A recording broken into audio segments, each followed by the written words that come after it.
Tini Ngobila na misalo ya kitoko yaza kosala na opération Kinshasa Bobeto oyo ngai apesaki kokumba ya bokambo. Kinshasa Bobeto biso banso lisanga Soya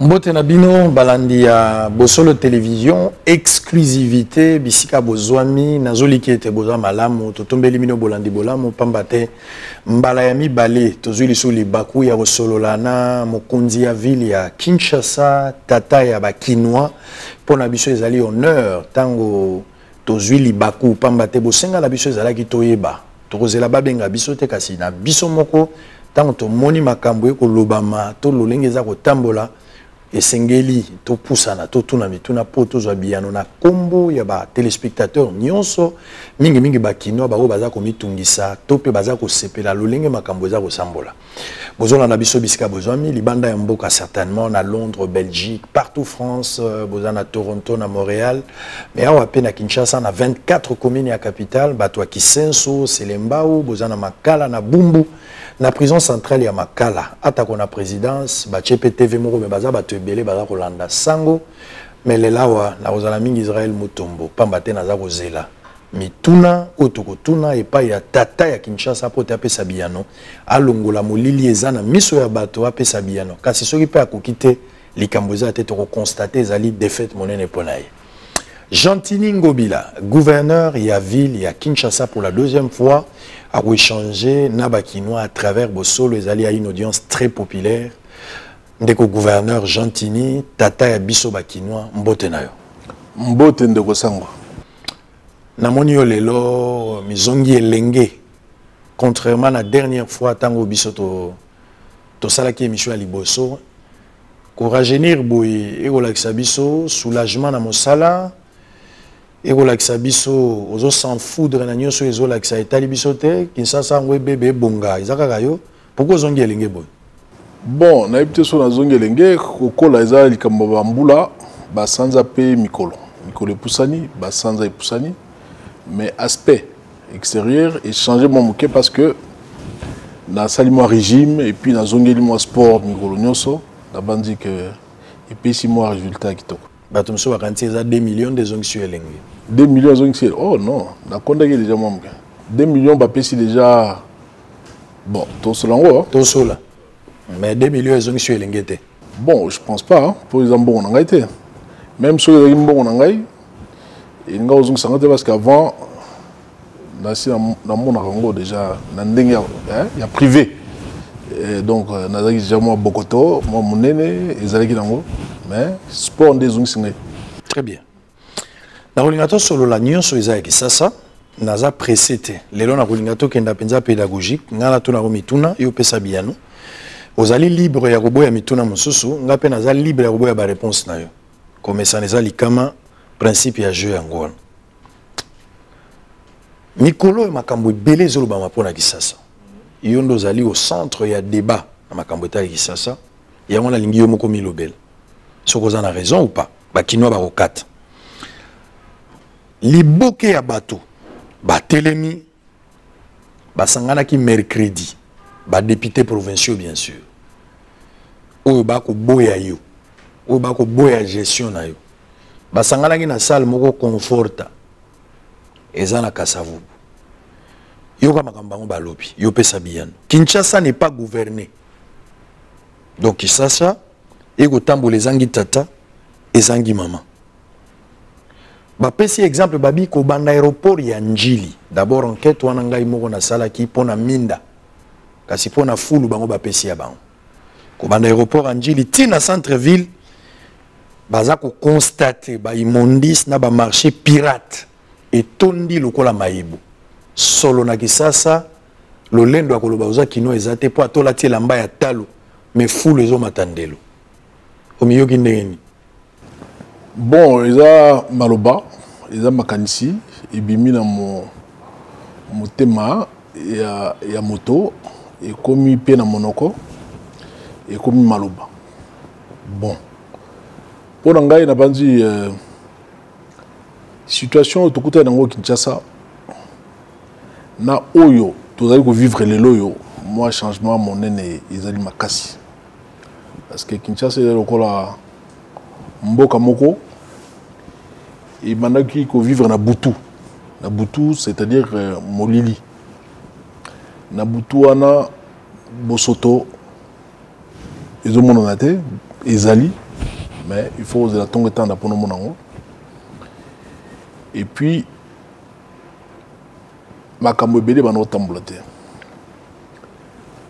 bababa lokola sayo na bandi oyebi batu ba magasin na batu bavandaka na babala na ba magasin ekangama batu balongwa balabala pamba te solo ezalaki makasi mingi ngamona koma place ona moyen te tosala mosala monene na bandi bafulo oyo ezalaki na Kinshasa bafulo ezali susu te mwa salite ezali motokoloba mwa salite ekoki komonana mwa salite soki bandeko bacuré basali curage ya bacaniveau babimisi salite na bacaniveau et puis salite wana bandeko na biso ya OVD baza na mauvaise habitude ya kolongola salite quelques jours après.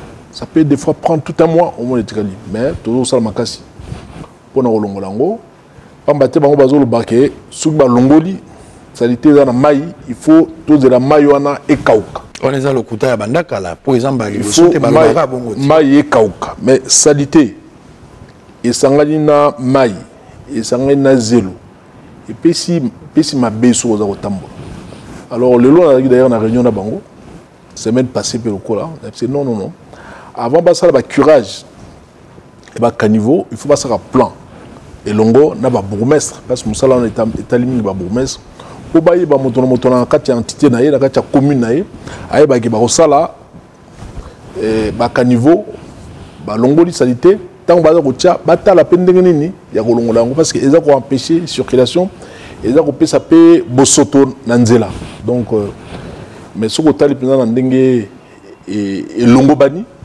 musa to sali ezali quand même moi monene batu baza ko ndimango batu baza ko féliciter biso ça dit pour na ba député ko féliciter pour na yo zo mona ba député na ba kosi hein bon eza maloba na bango hein mais il faut que la réalité ezali oyo bango baza ko lobate obi tozali bato tobutami bato tozali okola bato pe tokufa kaka bato lolenge oyo toza kokende nango mais so oyo kilito imoko faut rappeler bato yango na toni mais bandeko oyo balobaki peut-être bayokaki peut-être bamonaki ntango bamonaki est bayokaki donc wana kaka bango nde bakopesa bien mais mpo na ngai nakoloba boye misala toza kosalama ezali ebele ezali multisectoriel ezali ba secteur ebele na bandi pona mbala liboso na ville na biso ya Kinshasa so botali bokoti penza na kati bomona misala eza kosalama partout dans tous les domaines pona mbala liboso banda kisalo ko banzela nzela tozo benga transcommunal eza ko katsa ba commune ebele ezali mo ebele nazala pas jour ngala bombele to koloba wana kasi yo kozwa ba argument na yo eza lié na banzela te au d'abord eza chambre un peu vaste to koloba ngona kati émission c'est-à-dire olingi reconnaître awa en croire ba dire na yo ondimi ke salité ezali ondimi ke ba fulu ezali yango lingo kima na banzela na peso lo l'entrée à Siforko so outi aéroport na entrée à Siforko amoko ebisanga eza voyage na butu ou bien banda kala mikoleleke bele oke kuna peut po fulu eza na entrée ya Siforko so kozana na motema te côté na mesika wana te na entrée da balabala monene na balabala monene na sima station voilà peut-être na éviter hein naza moto naza peut-être gouverneur ya solo mais nazali na magité ya koyeba bisika nyonso ba fulu ya mais est-il que tous ba station ya transfert eza moins ebele ba bourgmestre nde ba yebi place ba station nyonso ezali mais ba station de transfert eza ba fulu moko o ezali ils ont déjà officiel. Batoso bazana ekunde bazana esika obaka fulu ba okende ba boaki bisika wana pe biso nani compagnie to bengi Raskin yango yako zo ba fulu wana pe ememi na centre d'enfouissement ndenge to salaka mais il kamoro ba fulu ndenge zara ndenge to kutaka na kati Kinshasa ba fulu ezali lisusu pe olongola ba fulu nyonso ba fulu to longo to sa musala mo monene mais ici il est noté et là le moto azali na AVC pasi le boko na ko le kufi et puis malem baza ko bika la ville na biso Kinshasa bato baza ba 30 mingi depuis tata mokonzi ya ekolo Félix Antoine Tshisekedi Tshilombo azwaki bokonzi bato balingi changement ekota mais changement wana ekoya malembe eza koya pe ba ressentir en mais so bokoti na bozindo bomona ke changement eza ko salma malembe ti kokoma fin 2021 au tozalango na banzi bana Kinshasa ba comprendre ah changement et continue parce que le projet belé changement il faut à la visible il faut pas à la changement à TV il faut à la changement au le vécu quotidien petit peuple moto aza témoin mukolo mbongo mukolo pouvoir aux anango il faut mon aloba donc total évaluation na bango ndeko sango c'est quand on a poussé ndeko sango zongawa na fin de l'année bongo otunangai no so Kinshasa aux la belle. Bon, Kinshasa est label depuis 1960, mais biso moko ba congolais, ko bana 1960, ti lelo, tout ça li yelo ko penza ya monenete. Nous sommes en train de nous battre. Moi, ma projet belé est en chantier, le changement est en route. Hein. Alors, ville les produire 9000 tonnes de déchets. Selon résultat, il y a statistique et salamagi. Beaucoup de partenariat na batumo bazo benga bango OK Plast. On va mettre en place les projets Kitoko. Depuis bango batiaki tolandeli angolelo. Peut-être sur base de ça des députés bazo mona que avant et après c'est pas il y a pas un changement et qu'il y a la même chose. Na lingi concrètement. Parce que vous n'avez pas signé ce contrat pour to kangisa ba photo, vous signez contrat pour ba résultat ezala. Ce qui il faut évaluer partenariat bosalina OK Plast. Pour un projet bango bachaki kitoko lelo ba résultat hormis na oyo uti kotia mais ba résultat palpable et puis situé ko lo bagena telle place grâce à ces projets voilà ce qu'on a fait dans tel endroit il y avait tel truc mais grâce à ces projets on a fait est-ce que kino ko yoka bon na ko lo beza partenariat moko ya kitoko makasi dans la mesure où depuis to bandi partenariat wana ngina rappeler que partenariat wana est pour na ko récupérer d'abord ba bouteille en plastique mboka na biso elaki ba sachet pai ba robwaka na nzela ba caniveau biskanyo so liboso lupango ba bouteille en plastique pe epai mais le lot ba bouteille en plastique est commis de plus en plus rare na nzela pas baté parce que partenariat tout ça na OK Plast bandeko surtout bandeko basi bango to moni penza que bazana na mérite monene parce que bazako il y a ba bouteille en plastique puis bazako teke la biso les kilos est à peu près 200 francs et puis bazako yati jusqu'à plus de 1000 kilos et l'engé moi aussi maman tan mususu ou bien leki bazo ya na ba kilo ebele ya ba bouteille en plastique on a pas ça non bazako récupérer en gros biso toujours récupérer en gros pour recycler en gros et comme elle sous ba bouteille en plastique ya sika ba ndeko mibali bango pe baza ko ya na ba bouteille en plastique mais baza ko ya ngo penza mingi te lokola ba ndeko basi donc encore une fois ba maman baliki ba papa na makasi na maimatali koluka mbongo na maimatali survie ya moto na bazi ba maman baza makasi mingi koleka batata yo moko ndozwaki décision na makambo ya sachet yondo zwa décision osuka na ngoa puis pour moi ya sachet il les autres continuer bon même sachet les autres continuer na ndenge ba reprocher que na décision na ndenge bozo attaquer kaka bato bazo teka mai alors bato bazo produire ba sachet bino bo attaquer bango te bon ndeko sango na banzi que eza décision moko ya motu ya makasi ko pekisa production ya ba sachet pe utilisation en gros na ba eau pure na Brazzaville et d'ailleurs président Sassou Nguesso a joué décret présidentiel pour na koboya ba eau pure na kati mboka mais biso tout ça on a niveau à ville na badi na ba bisika mingi ba teki mai eau pure ba comme ko sala moitié ba pour ba mais ezali musala ya ba bourgmestre il faut ba landela la ba commune na bango baza na ba équipe batala oyeba so ba moni muto oteka eau pure balandi batuni papa oteka eau pure ozuyangwa ti ba okoma eskalini ba pesa ki yango livraison salamaki pe bisika baza ko produire yango ngamoko na salaka expérience wana tozoki mo ba jeune misatu mine na nzela toke ba laxi biso place ni baza ko produire yango na badi ba izini wana to kangaki yango malgré l'intervention et belé on a fermé les usines mais au fur et à mesure tout kende décision ils ont maki pe toza ko tenir la décision ana pe na application nango na base ni koloya ba to comprendre que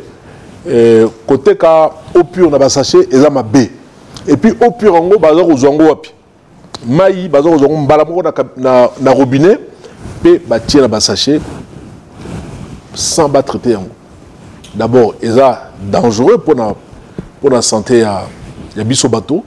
Puis il y a mis balé et ça bébé ça. Et ça a un impact environnemental négatif. Et Yambo était tout côté dans Nikamba Bambongo, on a lobé Makamba 2 millions, le montant est connu et allé officiel avant tout côté parce qu'il faut démontrer biso répartition en Bongoana.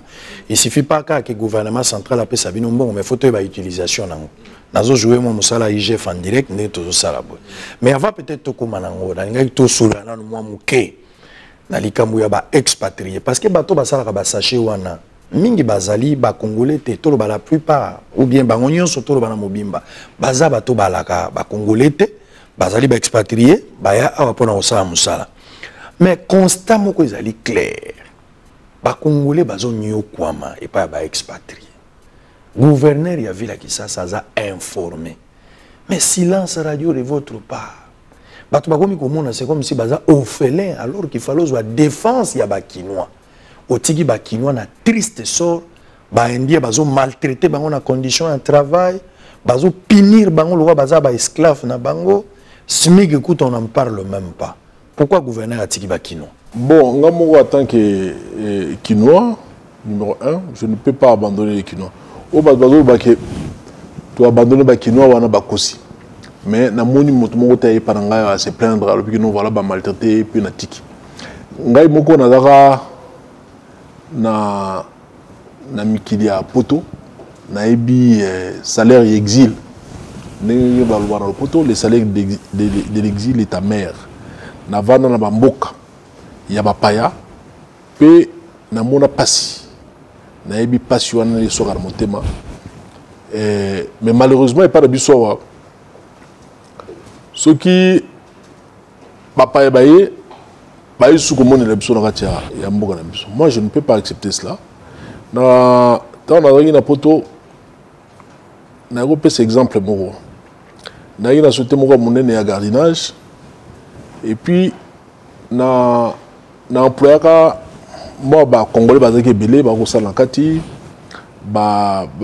ndibu donc to benga ba arabe ba indien ba français ba belge ba camerounais ba ivoirien ba tout moi belé alors comme sous na sala ba ronde ngai ya supervision na komi na mboka moko na Austin wana to ina contrat ya Carrefour na kuti moyuda moko akangi ba congolaise oyo bayibaki na kati ya magasin et tant bayibi ba bomba ibilu kango na kati ya nzoto na bango alors yé akamati ajuba maman na atiki bango bolumbu Nengi babota bango. Mais j'étais tellement énervé que Tipouana, il s'est retrouvé à l'hôpital. Dans la seconde qui a suivi, quand j'ai vu ça, je me suis déchaîné et j'ai dit à Kenego l'hôpital. Alors c'est-à-dire qu'il y a un lingate moto à Saganaba Congolais et Sigangana. Parce que Ngamo on a Congolais, moto ba Rosana, Rose à la Leki, à cause à la Moana, à cause à la Ndeko. Alors je ne peux pas accepter cela. Je ne peux pas du tout accepter cela. Mais nous sommes dans un état de droit prôné par le président de la République, Félix Antoine Tshisekedi. Ceux qui motoisent na doléance, aïe à sa doléance naïe, et à toyer bineng au salsaye, n'eng au soutenir rien. Mais est-ce que vous êtes fiers les longues autorités nabiso, que ce soit provinciaux ou bien nationaux? Baza malmené, dirigé, dicté par les expatriés. Parce que Bapé Saramwa Saki Aloso, Bapé Saramwa Sacha Soukali. Pour moi, expatrié, nous sommes dans le langage. Moi, problème appelé général. Moi, général a mis à moi. Moi, problème appelé général, général, venez vite. Mais nous avons vécu en route. Yo, moi, déjà, nous avons vécu en route. 12 mois. Mais si matin, nous avons vécu bandi boumsousou. D'abord, autant, et comme encore la xénophobie. Parce que voilà ce qu'on a le problème de la justice. Il y a comme Monangaï parce que justice non c'est dans la Libengangaï. On a expatrié Mutazoï. Mais oui, Nathalie Ganabia, mais il comme moi tata mon conduit école azola de lango. Première justice, il faut et ça le sabiso. Mboka et Zonga sur les rails, ce n'est pas normal. La bandit, ils ont la présidence de la Cour constitutionnelle, ils ont la présidence de la Cour de cassation, la présidence de la Cour d'appel, l'Union Sobaébike, Tata Mokonzi Ekolo, a Pesagin Dingisa, pour être justice et zonga dans Ndenge Ekoki. Finalement, Gentini Ngobila, entrons maintenant dans le vif, pour qu'on m'a mis solo. Démarche Nino Salaki, tu es bandé ni gouvernement peut sur 2 millions de dollars. Bon, démarche wana banda kala. D'abord, tant au biso to yaki to kutaka gouvernement central depuis l'époque il y a premier ministre Matata bano européen dans la ville près de Sosangisi na bano pesa na Beseko na bano pesa na ville ils étaient à peu près 1 800 000 dollars bano pesa. Alors avant bisotoya même 3 mois avant bano européen ça sous-jeté. Alors résultat d'ango du jour au lendemain, tout le monde dit maman bano sala ONG bano sala salubrité commis au sala sabotage kozoa immondice ko boaka na boulevard et puis et puis on a pris ça en charge depuis un certain moment mais avec les moyens de bord. C'était difficile, sans moyens, sans appui au gouvernement. Alors là on a tato mon conduit non il faut développer ça moi mbongo à tout mbongo comme na bon bana opesa près de 2 millions baninga no musolimbi sangana baninga no muso baluka okutana tata mokonjango yoloba okutana na président facilement ka po muninga no bovana na Belgique to sala rapé procédure normale pour mon naï. Bon na lobaka ngwa tata mokonzi aza muninga na ngate na lobaka ngwa bat omoni bato mitema mabe mitoma ndo yobo yebike bato baloba ngominge mitema ndoki po ba diviser ngana baza esprit mabe esprit mokaleba pinza donc bangi sabato comment bangi sabato moi je suis l'ami du président non pas du tout oh là là obi que président de la République aza bandeko mais il n'a pas d'amis ala bandeko abotem na tata abotem na maman biso so to papa na ye to maman na ye to bandeko na ye mais nga na yebi atana moninga mongote depuis comme président mais c'est vrai akola iska ya kola iska kenda na ba classe dans Kisasa na Congo central et dans la Belgique akutana na baninga o ya pona bango comme ami mais dès lors akomi tata mokonzi ekolo Félix Antoine Tshisekedi Tshilombo il n'a plus d'amis. Il n'a plus d'amis. Il a un rôle batté. Il a un homme d'État. Il a un rôle batté. Il a un rôle facilement. On a tout rempli ça à peine. Alors, Tata Mokonzi Ekolo, par rapport à Van Mekoum, il y a Bisso, gouverneur à Kinshasa, dans les premiers protocoles, il y a une ville à Kinshasa. C'est-à-dire que à chaque fois qu'il se déplace, je dois être là. pour lui apporter toutes les commodités. Tu vois, même l'accommodation, nous soit à la besoin, il faut faire tout, na ozoyo, na même pas na. Si on a besoin de quoi na walati, et là-bas il y a rouge. Na quel rouge? Donc on a le premier protocole na la ville à chaque fois qu'il descend dans la ville ici. Donc premier coup. À ce titre, j'ai cette facilité à Romonaï. Et puis, nous avons le gouverneur de la ville. On a tout compris. 2 millions. Ceux qui ont besoin. Les solos à 2 millions. Parce que les solos à 2 millions. Les solos à 2 millions. J'ai exposé le dossier. On a le Premier ministre Ilon Kamba. Premier ministre Ilon Kamba Komaka. Le ministre des Finances à cette époque. Ezagi José Sélé. Mais pour la paix Sango, Ezagi moi, Mikakatano. Mais Tango. Ministre des Finances, Yassikaye, président de la République, a rappelé l'instruction.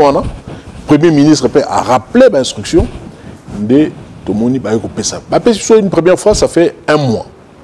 Tant que Bapesibiso 2 millions, Bapesibiso 2 millions 700. Bapesa na maboko to ekota na compte. Ba yena yoka. Tant que Bapesibiso et la Banque centrale, tous une bonne wana, totali, tous banozo ba ONG et puis Kubanda. Consomme ba matériel, ba commande, tu commander jusque là, tu commander à crédit. Hein. On a commandé près de 60 véhicules.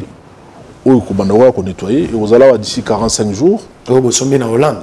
Tu sommet en Hollande, tu sommet la Chine. Tu sommet la Chine, on a bateau, dans 45 jours comme avant. Plus de 60. Donc les gens qu'on nettoyé, les gens qu'on aspiré et puis les gens qu'on a. Alors une deuxième fois, Papé Sibiso, 2 millions. 2 millions, on va payer sur le lobby lobby. Dans le but que nous avons dit, il faut bâtir un compte. Donc, dès que nous avons déjà un compte. Le compte, on peut tout accéder à un compte.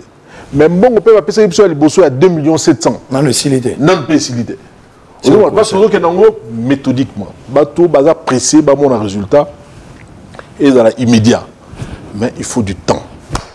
Nabandi, mon commandant dans le Rwanda, vous avez na bateau que ceux qui attendent l'ambi biloko ango ceux qui n'ont ébélité ba ko pe sauter base la biloko e bela nzungu bela mama kiti nzungu na se pe apesi bana bandeko na baninga ba ko golia base la précité base là qui laisse le temps. Qu'est-ce que vous allez faire avec cet argent? Na sepeli pour rappeler nga malobananga nzale beli sarabilo te. Donc ata ozole la omba lebele bilo so beli nante ba opesote. Da mutu alingi ya kozela ka ebela. Wana na ndimi. Eza malobananga ozunga na boya ngote mais na ngina yeba 2 millions. 2 millions. Millioni pour la ville à Kisasa. Yo mozolo ba liboso esilité babaxeli yo les choses. Ça dit bazo tenter yo osali la mbongo na makambo susu. Quel est le projet exact pour ça? Bon, on a pour l'assainissement. Mais il y a un que assainissement, on a besoin de signes sautés. Non, il non. C'est-à-dire qu'il ne faut pas que ça prête confusion. Alors, mais allez-y avec de précision. Ceux qui pèsent, ils n'ont pas aussi. Donc, ça, c'est ma capacité managériale. C'est-à-dire que mon toujours autant il y a aucun malembe, il y a des dépenses utiles. Alors 2 millions pour la ville de Kinshasa, c'est presque rien du tout. Parce que la ville de Kinshasa, c'est plus ou moins 15 millions d'habitants. C'est plus de 10 000 tonnes de déchets par jour. 10 000 tonnes de déchets, on a sur le bio, on a le stade des martyrs. Autant de Salango, déchets, on a immondices.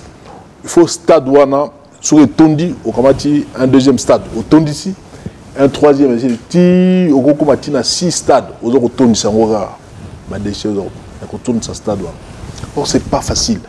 Et puis, tant que vous avez ça, vous avez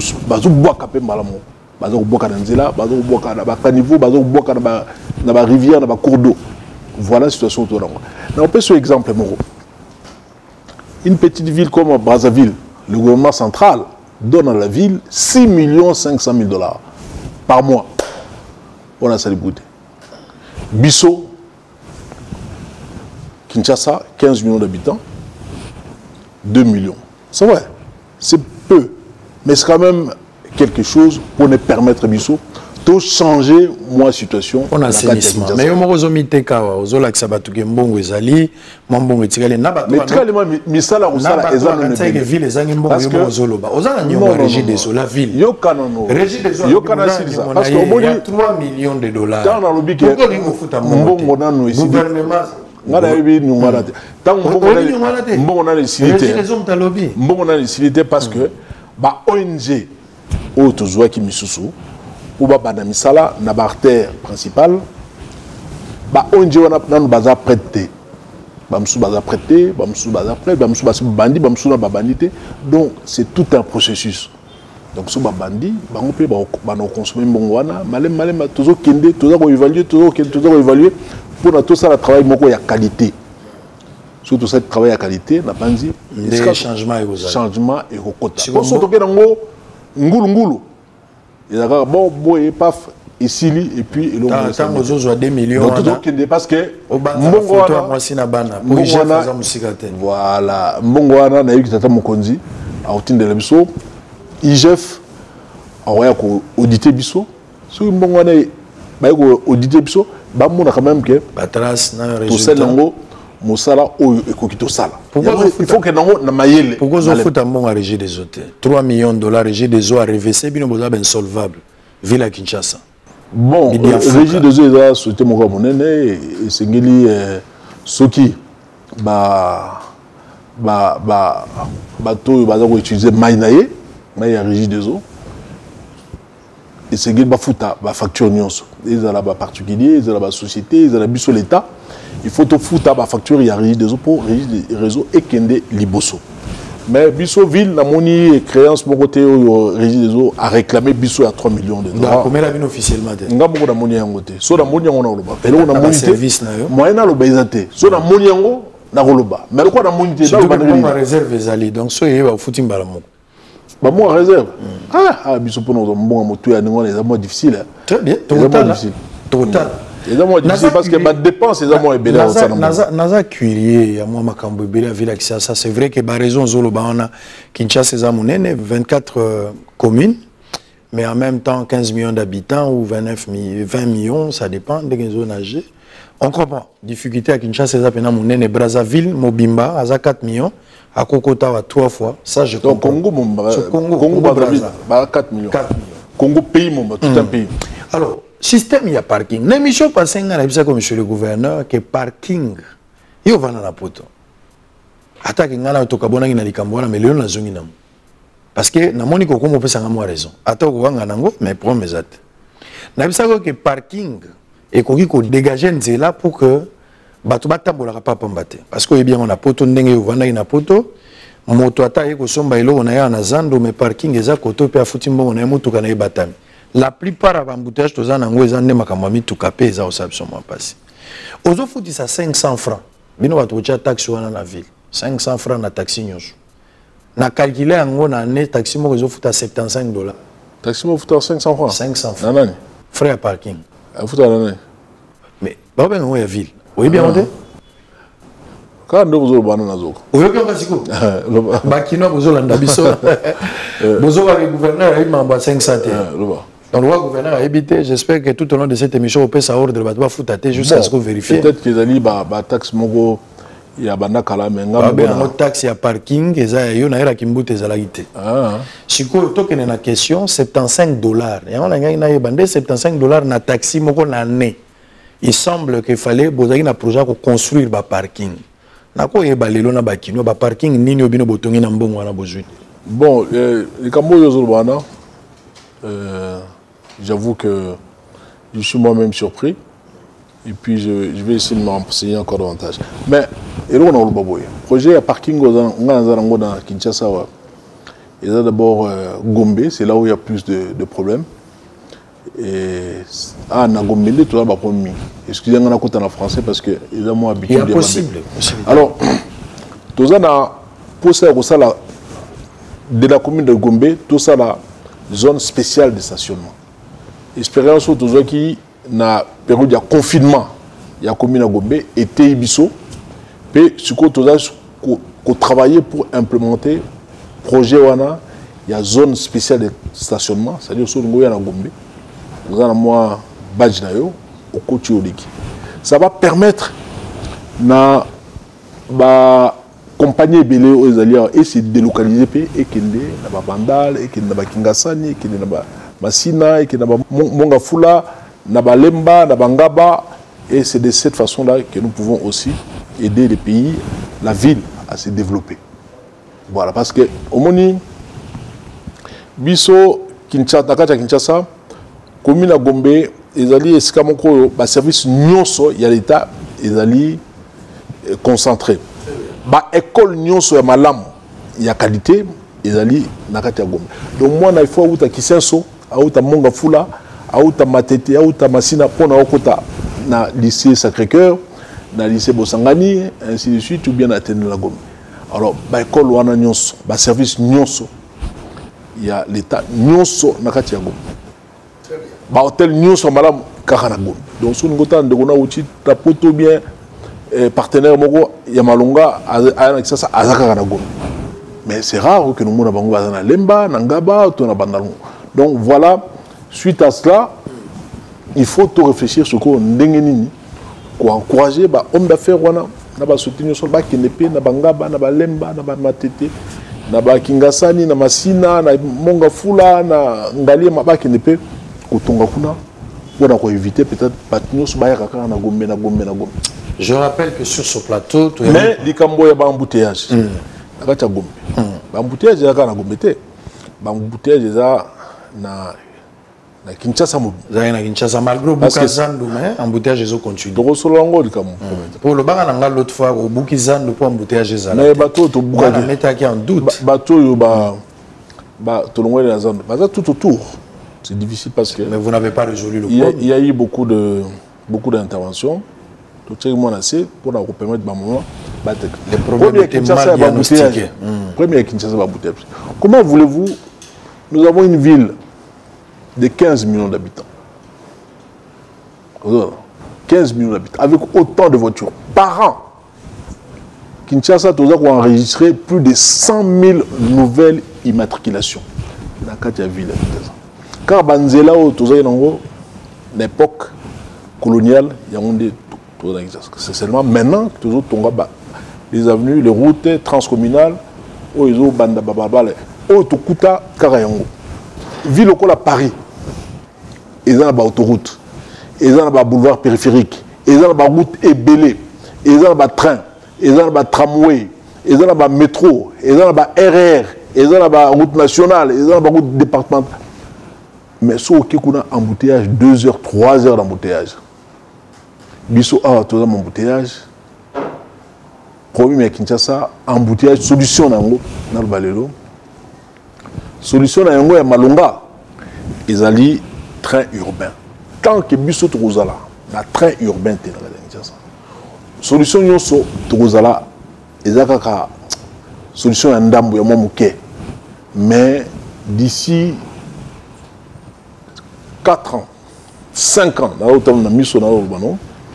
ceux qui tout makasi, tout train la ville sera considérée comme une pétodière. Donc c'est-à-dire désordre moko yakosakanate. Mais vous lancez un contrat. Oui, toujours au Kenya, la gouvernement central. Et ça à long terme. Et ça à long terme. Toujours au Sala, toujours au Bunda, pour la train côté de Mboka. Parce que nous étions en 1960, toujours un train. 400 000 habitants. 400 000 habitants, tu as un train. Mais là, 10 millions. Train urbain. Ce qu'on a 15 millions d'habitants, 15 millions. Train exact. Babus, Karambalo, Ndé, Tata Mokonda, Soumi Babus, il y a des associations. Sinon, vous appelez Moboul. Surtout, côté train, tout le temps, il y a des découragés, voiture, Train, moi, ils ont un canicito projet bandit déjà. Ils ont des démarches en cours, et pour ça, moi, alors, surtout, on dit train urbain, motard va diminuer et puis catch voiture volant à droite et vous allez peut-être bannir de la circulation pas battre parce que ils ont créé l'accident moins ébélé. Très bien. La ligne de Poussana, Gentili Ngobila, gouverneur et à ville, invité à exclusivité à Lelo Bosolo, nulle part ailleurs, parce que et c'est là qui bisoto tout les mituna n'engue bino bosenga qui voilà pourquoi nous sommes déplacés. pour répondre à la préoccupation de la population quinoise sur Bazolanda Biso. Tout le belana nous likamboya éclairage public. Nalingi d'abord na bois que la yo ba fleur combatté na émission tout ça là qui m'balé au les cas. Yo mo ko ba ina biso que na maetali éclairage au pesa kinga penza ndai que mikolo na oya otal éclairage ezali. Na tamboli na boulevard du 30 juin. Atana ko ici tonga na zolo kota. Na boulevard Lumumba également, na bokelo ba fleur atako ici ligne sauté. Na moni pe côté Anguma, waneza bisika ngama on a vérifié. Question nga ya curiosité. Na lemba pezali. Question ma tete zo bana semaine. Très bien. Alors constat ou bien za inquiétude ya bato na ibinenge yo situé en côté. Ezali na ba axe mususu ezali privilégié to bato mususu bakozwa te. Par exemple l'aéroport ya Njili.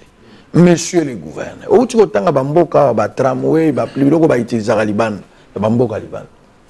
Comment on comprend que tu as aéroport ya Njili? Ti akoma na niveau ya Lumumba, ezaka mulili yango ni lingo za la priorité des priorités. Aéroport ngamo ngino sala enquête na taliba poto. Ya ba mine déjà 115. Mais ba mine déjà peleza 3. Ngamo na ngino compter. Pourquoi l'aéroport est à la priorité de tronçon? Pourquoi? Basso de moutons. Nous souhaitons les miens. La plupart des gens milili, surtout côté à Tchang. Pourquoi discrimination? En tout cas, dans ce pays, nous avons tout nos autonomie parce que nous avons dérangé. Tata Mokonza tout nos questions na moi mingi. Difficulté tous en ango na maimatali minda kongenga côté ya Masina Kimanseke tiko comme un aéroport. Ezali ba minda na tant bachake yango ezali na eza photovoltaïque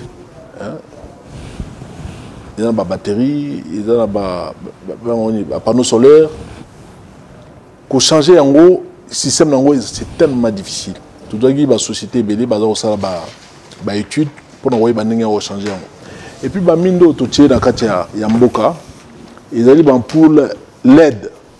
Biscam sous pour la difficulté bah pour tous et puis bah câble il faut qu'on somme bah câble il faut qu'on somme bah câble pour nous bon ça alors bah là c'est bon ça avec beaucoup de facilité et là bah mine de il y a courant il y a Snell on a toujours changé bah ampoule qui est énergivore mais tout bah LED bah place bah câble les toujours bah câble place bah câble qui est pour là tout longo lui à Kala tout et puis ça même na parlé du peuple nous avons intervenu mon ndenge pas du peuple ngengi parce que tout bah minda tout bon si tout bah singa ya sika ezalaki bah pikolo bah singa bah ibaki yango alors tout ça bon ça mais na ngino baba ndoko Kinshasa na sombi bah minda pour na otia Kinshasa mo ba balbala nyonso makadam ozumbongo kaka bamboka mike ola oyo lobaki na biso bamboka mike lobaki na biso justement publiquement que Snell apesaka rétrocession ya mbongo ya malunga te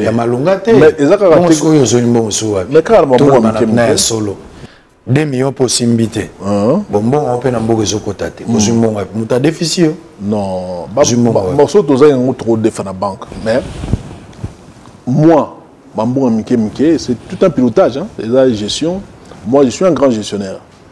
So na moni bongo na zo talango nzoya bon na ebinere nini et Robinson malembe côté ko bloquer momuke pour privilégier ba dépenses aux ezali essentiel alors yango na ndeto za ko évoluer bon voilà ba tobeli bazo kama mais comment ça to sombi ba munde yali ki ezala garantie à 10 ans à Philips et puis to sombi on pond à Kinshasa Mobimba au tout c'est même pas encore les 10% de ce que nous avons commandé. Difficulté zanango ezapta ba câble monsieur ezanonté ba côté monsieur nenda bandal tout ça inga tout ça kimbondo et tout ça kasavu nyo sepilité pambate ba poto ezate mais tout ça on continuer ko ba poto to commander ba poto monsieur na Angola mais eza mamingi comment ba lokola bypass ezali priorité nanga parce que na quand même mona lemba na beta bale kuna ba mefe na ba kangede na ba kamobutu to beta bale. Mais souci nanga ezaki na mona bypass na minda mais tout ça na ba poteau mingi. Alors nous avons commandé des poteaux et ça goya souye en tout cas priorité aux alapé lemba surtout bypass ko banda échangeur ti ko koma na munga fula ti ko zonga ko matal susu route de Matadi kokoma na Ipen surtout ça ngo zesango mingi toza okende o to sali eza même pas 10% il y a o to commander donc Kinshasa déjà lelo ba dozo pisanga que nous voilà sur un avion sur tali na sena Kinshasa au moins que minda eza ko pela Kinshasa eza suna kata mulilité ba minda ya LED Kinshasa voilà mo qui a boya qui alobi mo qui eza kozanga koyeba mo qui alobi en Afrique du Sud tali ba minda oya baninga eza mo jaune mais oya yo ba o jaune wana yango na to koloba ba minda jaune ezali énergivore donc eza ko benda courant na ninga mukete. Sur le plan écologique, ils ont mal monté. Il y a un biseau pour commander il y a l'aide, l'aide où ils ont recommandé sur le plan écologique. Les Sunnis n'ont pas reproche à Mokia. Les Sunnis n'ont pas.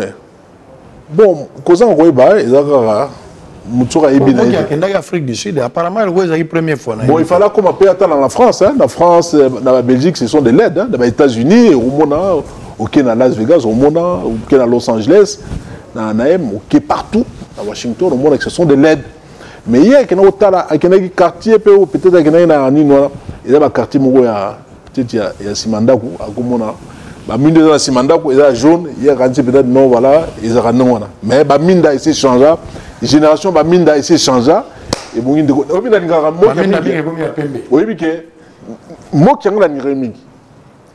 parce que soit l'équipe de la télévision, parce que surtout émission il s'était attaqué émission babundaka babundaka na seka mais o seksanga mingi ezaki ya tanga lobaki terre arabe boya lobaki na bosolo ayi point ba pesaka ba arabe ngo lokumu terre arabe et lo ni basala ba chinois basala makambele les aïgas de Bosolo. Les aïgas de Bosolo. Sinon, terre arabe. Mais en réalité, ils ont terre arabe, ils ont terre arabe. L'homme soit lapsus, lapsus, confiance. Mais raisonnement, ils ont traduire. Non, voilà, chinois, sali. Donc, ils ont raisonnement et traduire. Le chef de l'État, c'est comment toujours Gentil Ngobila. Alinga chef de l'État mingi, Muninga na même pour l'inauguration ya Minda. Donc il y a la campagne moko, il y a intoxication, il y a diabolisation. Pour na boka bolanga président. Ngai boka bolanga président pour ni. Aza président ngai, je l'aime beaucoup. Tu vois, au-delà de tout ce que nous sommes en train de faire ici, aza moko ke ngai ngobila. Ko trahir te. Je sais ce qu'il est. Moi j'ai dit ici Nazali protocole il y a président de la République. Le tout premier protocole quand il descend il y a le quoi là. Il y a le quoi là Mouto Ozali bourgmestre. Ngai soki na gouverneur na kiti na commune ya Bandal. Mouto na ozanaye na premier de bourgmestre ya Bandal.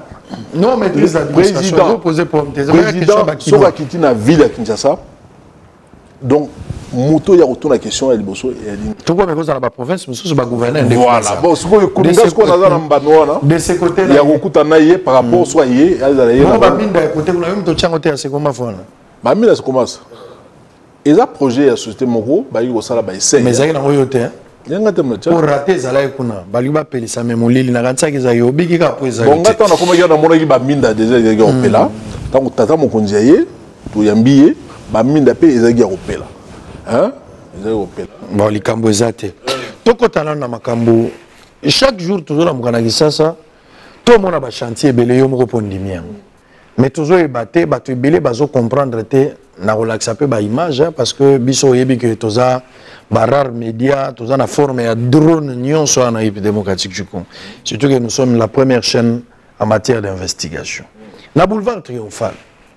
Ozaki nelo moko zo tonga wana liboso ezalaki moi batol moko soki ya 30 sur 60 mais ce qu'on a moni poussani apparemment za associé au Kanga Triomphal Mobimba côté à Palais du Peuple et côté à Stade des Martyrs na ebité loko ni nozo tonga pena na kati bato bele ba décrire ki loko wana bana bavanda ka côté wana eza zone moko résidentielle koko tia ba biloko eza ba mai euti na bosoto ya nzoto te bato batelemela kinango misala ngo uti wapi tokomi wapi ya liboso ya mibale na gare centrale namoni bakomo clôturer gare centrale oteki gare centrale to eza na misala ni ezosala maona. D'accord. Alors et pour na projet autoza nango na triomphal déjà et sur na triomphal to katsa ngambo ya triomphal côté ya stade Kamanyola pour ko implémenter projet on a. Il y a projet moko sur le plan environnemental na Congo ils ont un projet moko ils ont un impact ils ont un impact au la projet on a.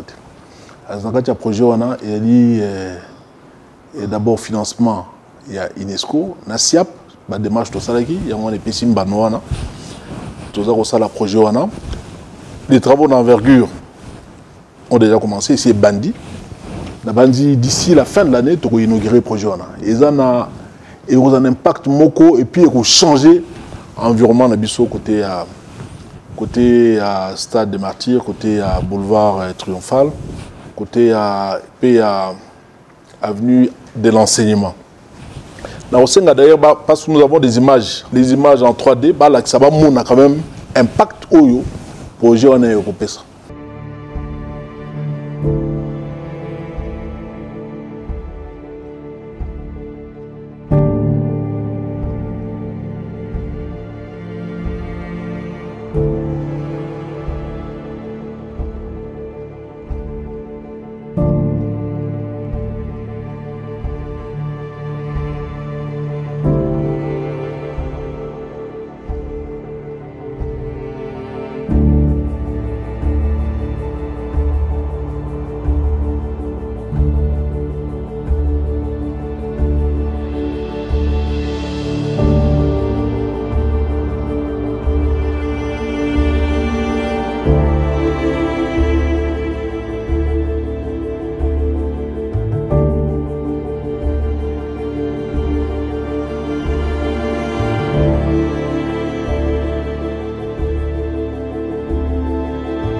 Alors, projet M. Solobiawa, il y a...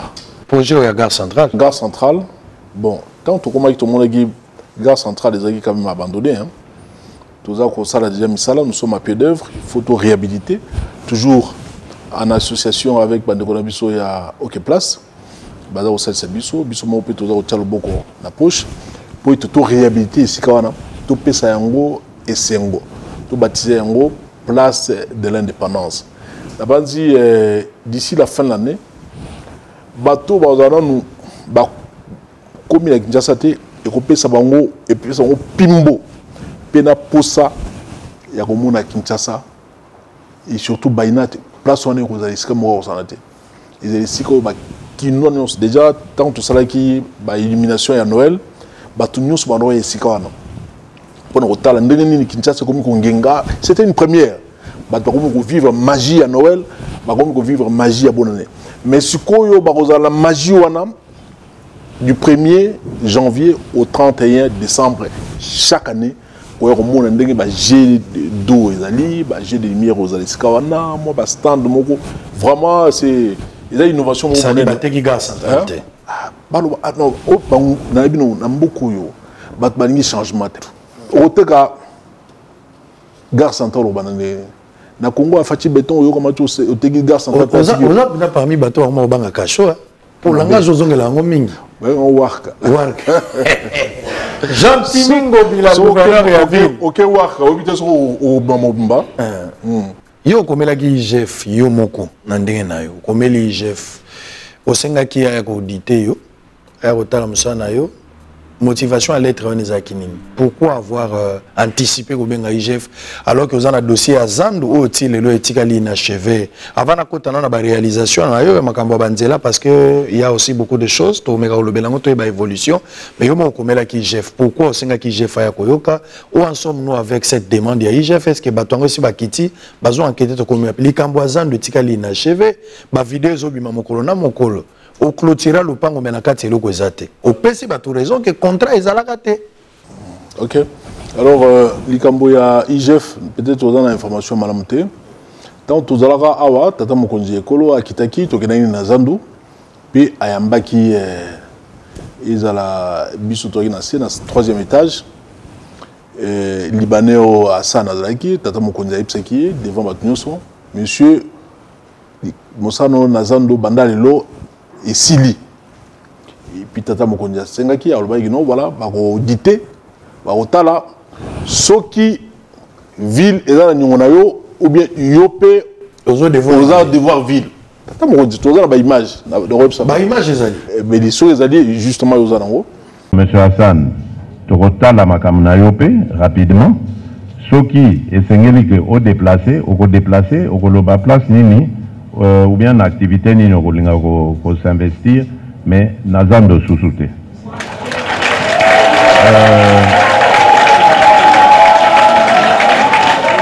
Alors commission et ça qui musala na moni bana ko pena ko occuper ko auditer misala zandoté pour no ba sugi Hassan commission ya vidéo chimanga on va vidéo chimanga so Hassan o kima barenyo tomboka boya c'est ça la vision pour commission va vidéo chimanga ba on va tellement il comme on a été pour no ba sugi ville les au devoir Hassan ou bien Hassan a au devoir ville il y a on biso mon non il faut tout comme la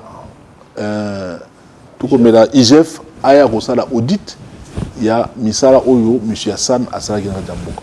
Pour la maïbatali Zando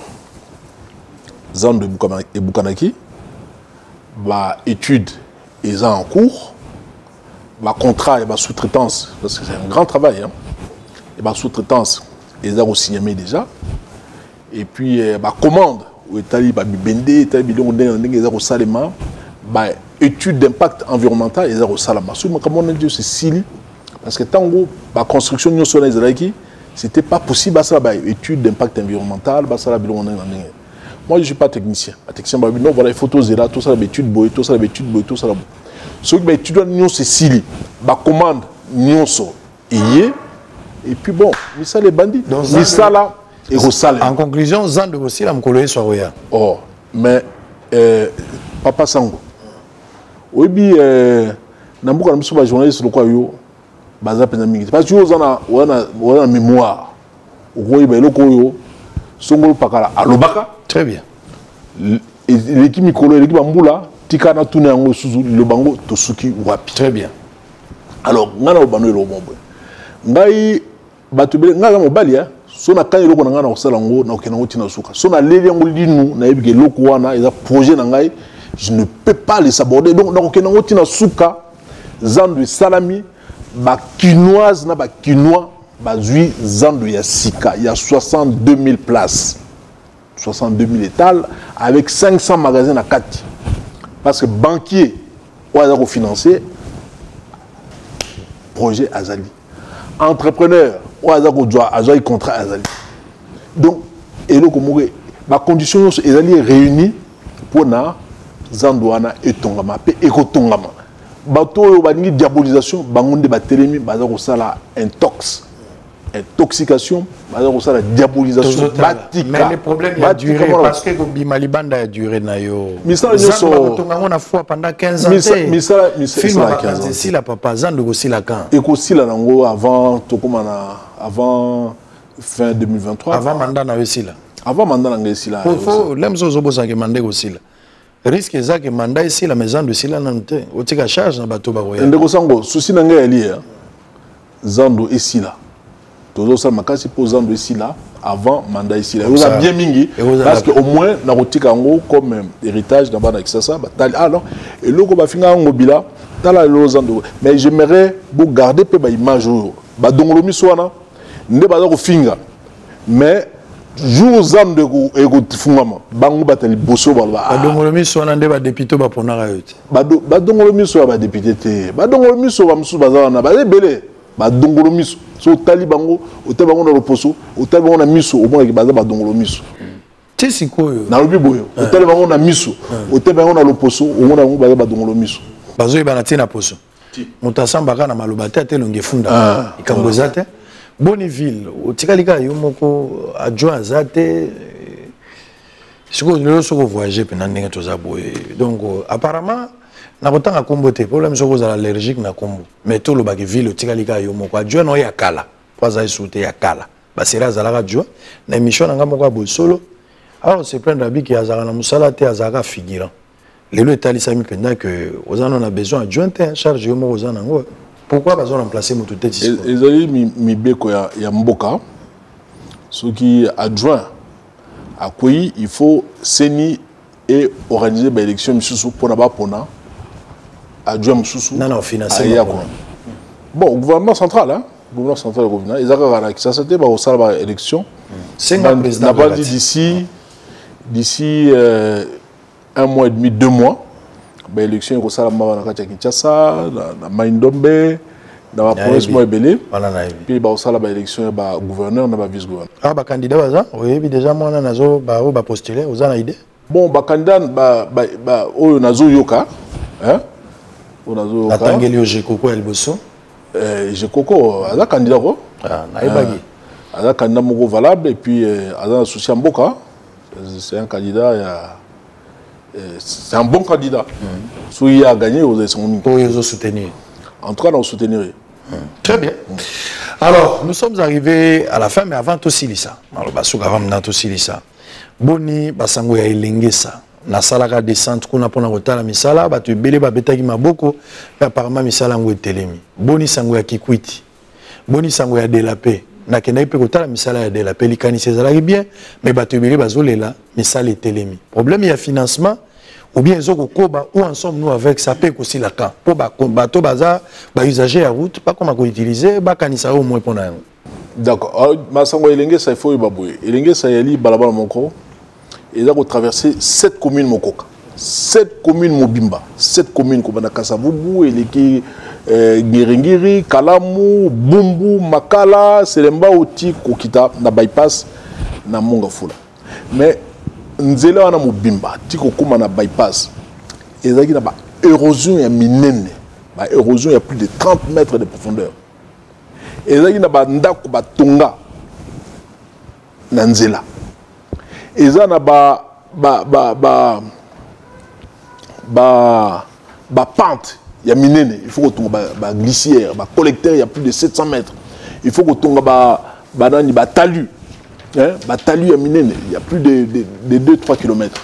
donc misala nyonso ne osalama elenge sa misala eza okatana te lobi national na ba entrepreneur baza penza à fond ba misala ya ba expropriation donc longola bato yo batongaki na ba nzela pour nous longola bango ba kende côté misusu et ça mi bien et misala eza continuer la bandi d'ici la fin du mois de septembre donc comme déjà na nani na bypass. Mais pour ton information, nous sommes à près de 300 mètres de bypass. Bateau déjà, comme qu'on bypass, bazo kota déjà elenge ça pe obimi na Mariano. Alors difficulté tout tika nango vous allez à pont parce que pont o séparé Bumbu na Ngiringiri et puis côté Moko Fokobel, quartier Fokobel. Il faut tout changer pont na plan na biso il faut tout changer pont na tout ça pont moko ya sika ya kitoko ndenge toza ko sala na Bongolo pour Bongolo na ba to sala ngo bato belé baza okama so tali na bona c'est l'image nyokola mingi et nyokola mingi Bongolo ah Bongolo toza sala pont to sala chaussée to sala pe parc ya kitoko en tout cas Bongolo c'était un projet très intéressant to sala mo misala belé mais c'est dommage que toujours temps et ko bela misala nyo sonate. Mais le bel misala on t'appexio neti na Bongolo na to ça la pont to ça la chaussée puis to ça la parc c'est tellement beau na parc ça semblable na ozo ça na limité ou ezanga parking non ba parking to ça là so tali déjà to bani côté il y a 12e mois na 14e rue ni on soit na parking to ça là non to ça ba parking nous allons belé côté il y a 7e 8e rue to ça la parking parking vous allez on a aussi veiller là on a aussi veiller wenze comme ma place wana te wenze parce que toyebi ki sasa bato anote kankunda bato anote kandakala koto mama mso akata gambela place wana ko koma na to ko ma éviter libanda accident parce que bande ko bana misalate ba maman il faut pas vivre bana il faut balia ba tata il faut balia parce que moto au groupe c'est nyonso lingi na mokili. Mais sur moto à l'été, c'est tout un problème. Kolia mutuko za ozana ndako, mais sur za la kata ndako wana olia kate. Et ko za ta bulinga ndenge ni ogubima osundoli yango, oke oluka biloko na kata zama. Donc moto sengela lia. Ba maman, il faut passer makasi. Très bien. Na mombongo na mongo, o balé sa bana, balé sa baleki, balé sa na biso mibali. Donc ça bato bazo olé sa mabota. Bana wa mabota. Ils allaient plus maman de Bao Salam Salam. Alors il faut vraiment regard recul mon rôle non situation yo ndenge zali boyo il faut tout. Alors mais ça me surtout ça là ils allaient na baba qui quitte ils allaient balabala ko banda limité kati lemba kati ngaba kati kalamu ti eko ya na makala ti selemba ou na bypass. Donc c'est aussi une avenue transcommunale. Ndenge to sala na Mombele bani na Kalamu ekuti Mombele donc commune limitée et Katinga bape okoya na bypass na commune Lemba ba balbala nyonso wana na bandi ko na de la paix côté d'ici la fin de l'année ba balbala nyonso ne aussi. Et ça la prendre financement la prendre financement de ba balbala ils a préfinancé na oya makala ils a préfinancé oya attaque va monter et va rater mais tout c'est là résultat. Bon, c'est pas ça l'objectif hein. Voilà ça la IGF souraye au salam. Batuna que ça pour nous boire polémique pour le basus de makamususu. Très bien. Boyo ko baboy mutu mususu depuis abotama. Ezaka likundu sur likundu na kata mutemana. Vous êtes victime à likundu. Ah, mais au sanate likundu moko ah. Moi j'ai passé toute ma vie chef d'entreprise. La politique bon, j'ai été plusieurs fois député, j'ai été ministre, j'ai été président d'une entreprise publique. Mais na mona likundu ti ndengo zo vana na président ba chaka likundu ba bota makambu o alobaka azaka camarade président na tikala ko ba yango te limite que Jean-Marc Kabou na likundu na yo tanga zo lobela makambo ki sasa mais Jean-Marc Kabou nga mona o di makambo lo ba ite ah ozo rande ba c'est quelqu'un pour qui j'ai beaucoup de respect, pour qui j'ai beaucoup d'estime. Je l'admire, j'admire son combat, l'essence même de son combat, l'idéal pour lequel il s'est battu, hein, aux côtés de Félix Antoine Tshisekedi, notre président. J'admire. Il a même commencé, avant avant, à l'époque, pas avant Félix. Félix, c'est bien avant. Il y a Félix Antoine Tshisekedi, notre président, c'est bien avant. Mais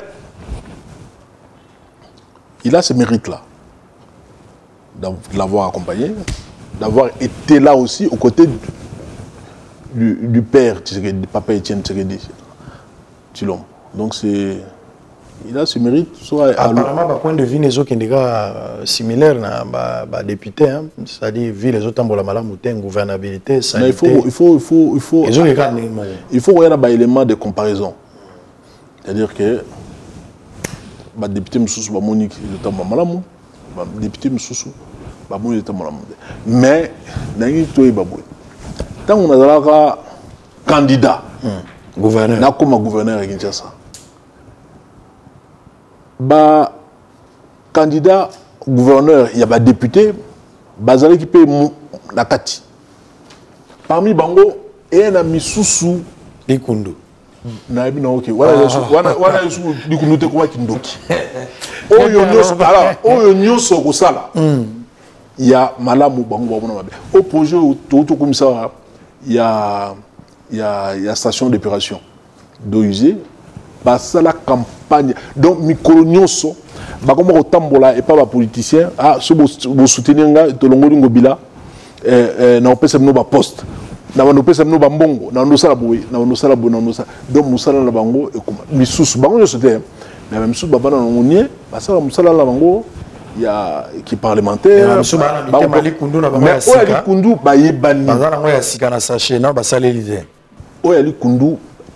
Donc, bakuma kotambola pas ba politicien nyonso pour baluka ba koisa ba mais ce ko pour téléména mo sala dynamique ngobila yora pour ba koisa ensemble pour ba koisa dynamique elle promet biso nyonso to dans la carte union sacrée mais bango na li kundu na bango balubage bango wana dynamique ngobila bango union sacrée. Alors on va terminer photo ça yoka ndeko sango je te regarde dans les yeux talangai yo petanga na zomono déjà likambo ya union sacrée na kati ya APK assemblée provinciale de Kinshasa nga mutu na ye na idée wana na bitu sala union sacrée na APK mais bango balati yango baza ko lobelango bayibi même pas bango baza na union sacrée tango biso to bani union sacrée baza donc maile ngo mabe mote bango likundu miso nango ya bakindoki ezo bimala kwa mafuta rakati ya mulaki mais c'est la chaba bilo mo ka c'est incroyable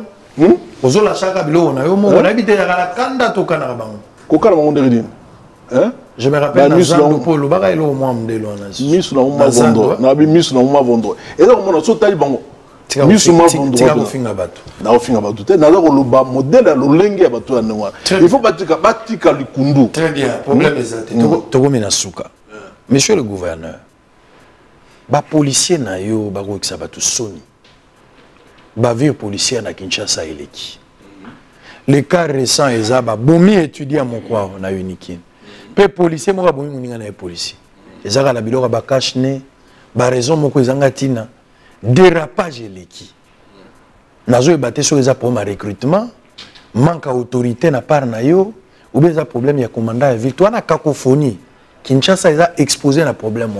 Deuxièmement, bisenga ya ba policier. Pourquoi vous foutez ba policier na hote? Bosali système moko ya ko traquer ba policier baza na ba taxi, baza ko tabola ko landaka bato. Moi groupe intervention. Na carburant ezozanga bango. Police à Kinshasa baza na ba nyongo na station. Police nyongo na station ya carburant ba insolvable.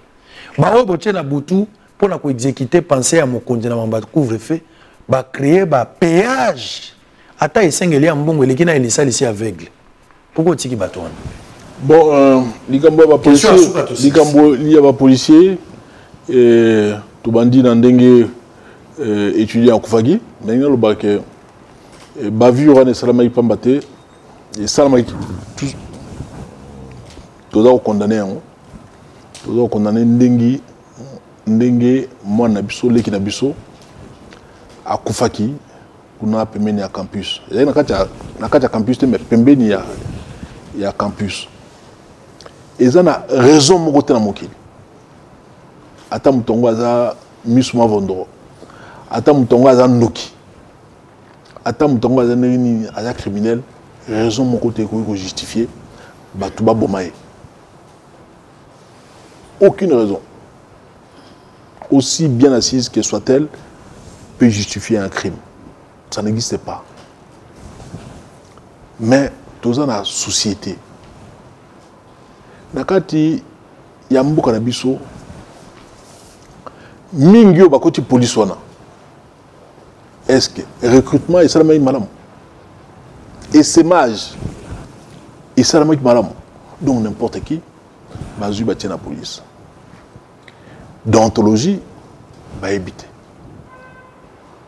maintien ordre public va bien voter donc formation penza peut-être monsieur Salamina vraiment à la va-vite yangoana tout ça toi na programme pour na la recyclage il y a remise à niveau il y a policiers ou il y a ville à Kinshasa des opérations non motivées ça c'est le travail que nous sommes en train de préparer maintenant on a pas du tout banango kalamingité ils allaient mamamingi donc bavu aux policiers mingi au salama à partir ya wana maîtrise des policiers exacté un policier ne peut pas aller à Bandiko soit dans la battue ou bien dans la civile. Il vient, il impose sa loi. Sur les Okanga, à Rolbate, les policiers n'a pas tout soit au Kangayo. Il y a un fingi n'engelingi, mais il y a au Kangayo. À Odiskin en hôtel, il y a Kangyo, mais il n'y a pas d'inspecteur. Alors, comment voulez-vous, Bandeko, moi, étudiant à Koufaki, ko sala film lango documentaire ba policier ba bimel bango ah non voilà vous avez droit de filmer à na campus allez bango pe ba tetu ba kino ba za tetu hein kino za tetu en dimral comme bala mo côté ni pas là ça que yepé ayebi français bando tok policier yepé le moi fait singulier féminin connaît pas masculin je connais pas et comme mon boulot allez et comme baninga ne musuba koti likambu et comme baninga boto la policier mususu mundoki na ye allez licence pe betani policier a raison té hormis so a raison té et koki ko justifier meurtre moi na kufi on condamne mais et on senga na population ba policier na biso baza penza formé mingité donc ba taka tembe na ba policier té ou alobi que policier ah na beto masasi il faut pour lui bêta na kacha soni wana motoko fora na bamso fora ba soni ko akapopwe na banjo yo mo kisasa mwana kisasa ya solo oyebi solo akapopwe akufa na soni akusana liwa ba ozo ba kino ba na cimetière ba tchena na kacha mabaya na cercueil ba kino boke na cimetière mais le quoi ya kusana liwa na soni on appelle endémie ti baké baboki na cimetière alors policier so bien ko beto masasi yo sengera bobele pardon papa na bana yo kenga ma wana pe ko pesa policier moi te tuté ça mais il y a muto za mundu ki yo no chat menaye mutu mususu policier mususu zana sisa policier mususu akolo ngazana ndaku naye alongo na ndaku na tongo asona ki tamsu na mosi naye tamsu mosi ne aboye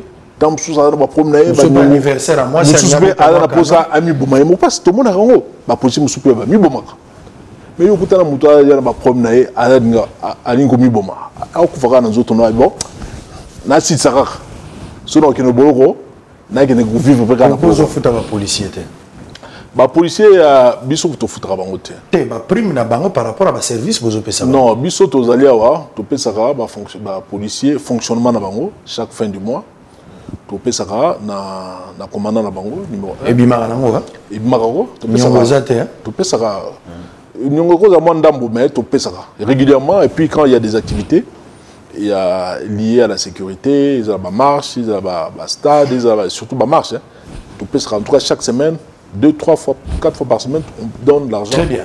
La police pour là-bas comment ça là travail et métier il y a on sommes là bas des barricades balon la chariot parce que na comment il doit côté scène de la quand c'est toi na supermarché en plein boulevard pour chariot penda bah juste chariot ba chango barrière moni ba chariot wana mi bah on va battre ba barrière de sécurité bah juste na pour souper nga quand c'est watu wana libongo menzoka prince ba chepen on met ça là bango aussi là Alors, tout comme pendant souka ya masolo ya lelo, on a compris, tout était clair. Félicitations pour la projet aux Anango. Attaque au lobby aux Amobali aux Zonga Rasimate, Zana va dossier nous sauter si copena non kokino aussi ça t'en a beau autant. Aussi ça va mal. Ah, Kamboza. L'essentiel est ali to boire que ba fleur na o sali, bakino bazo continuer ko tia espoir avec espoir kinyo sur aux malamu. Na linga quand même on s'adresser na bakino en 1 minute. On s'adresser na bakino ba bazo landa yo, ba bazo continuer ko croire na yo, na ba pe bazo croire na yo te. Il la tata ya kisasa, premier protocole ya chef de l'État. Ndeko chef de l'État mais muninga na été yo mo pesi ba précision na bien za bandeko mazala muninga ta bandeko ne ba banya bandeko ne ba banya ka mambo yo lobby otala pe bato motema likundu parce que biso na verbe to lobara na lobelo ko na suka bon message peut-être ya suka en 1-2 minutes on termine comme ça on a des annonces bon bana Kinshasa to mandat na avril 2019, le commune à août 2021, jour pour jour, ça fait 2 ans et 3 mois pour Rolanda. Motivation il y a pour servir Bakinois et intact et changer. Le projet Belé on a lancé.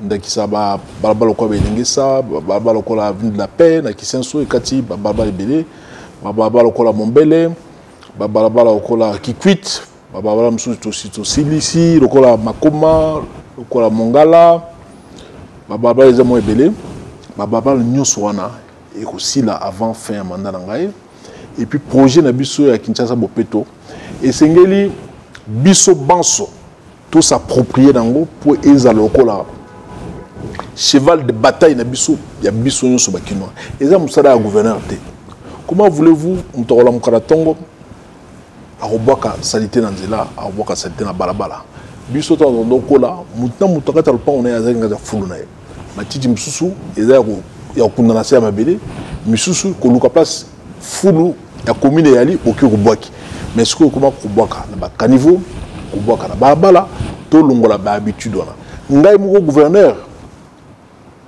na ko récupérer ba salité nyoso bino bozo bokate na ba balabala na ba caniveau et bongi bino boke no boka ba salité et sika ba boka ba salité na mona ka ba pa ebele ba ya na Kisasa surtout ba mindele so ba ya ba poni ni ba congolais balingi mboka na bango te poni ba congolais balingi mboka na bango te boninga mboka na bino te esala bino nini pona nini ko faire souffrir mboka na bino boy ko boka salité na nzela toza na projet monene oyo toza osala na société moko ko nango Cambridge société wana na ba société nyonso totalaki pona ko sala makambo esali traitement des déchets gestion ya ba immondices tout préférer que tout travailler na société wana Cambridge parce que bango ils ont déjà pignon sur rue baza na expérience africaine baza na Addis Abeba baza ko sala gestion ya ba immondices avec à la clé la production de l'énergie.